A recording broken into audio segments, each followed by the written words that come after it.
C'est par exemple en allumant le téléphone. En le rallumant, faut aller dans un endroit noir, ou enfin mettre sous la table où il n'y a pas où il y a pas de lumière. Et il faut cacher le logo Apple.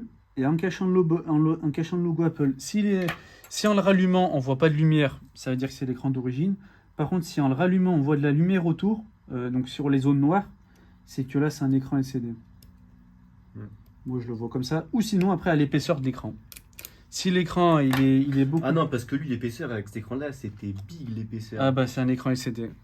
Quand c'est un écran OLED ou soft OLED, l'écran il est à fleur du châssis, comme l'écran d'origine. Vu que parce qu'en fait sur le LCD, il y a une couche, supplémentaire, c'est le rétroéclairage. Alors que sur l'OLED il n'y est pas, parce qu'il est directement intégré dans les pixels.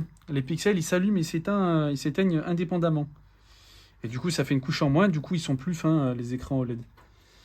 Et du coup, là, il est pas étanche le téléphone. Et du coup non là pas étanche là. Dans 8 heures, je vais devoir essayer. Putain, 8 là, si heures, je ouais. me trompe, là, je suis foutu, là. Bah là, si tu te trompes, soit il repart à 16 heures, ou soit en fait il met iPhone indisponible. Et là, c'est le pire scénario. Parce que là, s'il met iPhone indisponible, du coup, quand tu vas. Bah, même pas, tu es obligé de faire une restauration de l'iPhone, mais en Et faisant on la va où pour le restauration. faire Pour faire la restauration sur l'ordinateur avec iTunes. Avec compliqué iTunes. à faire. Non, c'est pas compliqué. Mais c'est juste que tu n'auras plus les Une données. fois, j'avais essayé de débloquer iCloud dans iPhone, mais j'avais pas réussi. Bah, s'il avait un compte iCloud dessus, bah ouais, faut remettre l'identifiant iCloud.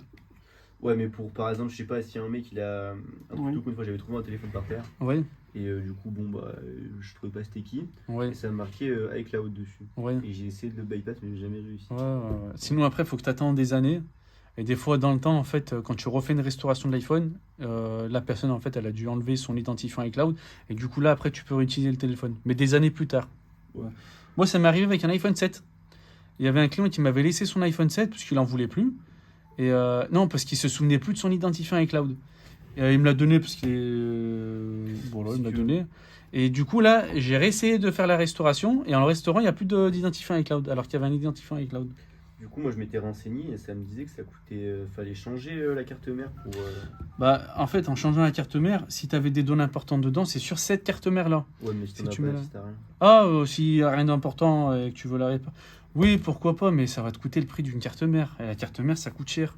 Ouais, mais par exemple, un truc tout con, si c'est Ouais. un iPhone 16 Pro et que tu l'as trouvé par terre et que tu as tout pris le garder, tu peux très bien changer la carte mère. Oui, tu peux. Oui, si, tu peux. Ça te coûtera moins cher que de l'acheter. Puis après, du ouais. coup, ça enlève l'iCloud dessus, non? Oui, parce que là, par exemple, tu l'achètes la carte mère soit sur, je sais pas, eBay ou Amazon. Je sais pas si Amazon ils le font, sinon c'est AliExpress. Ils vendent des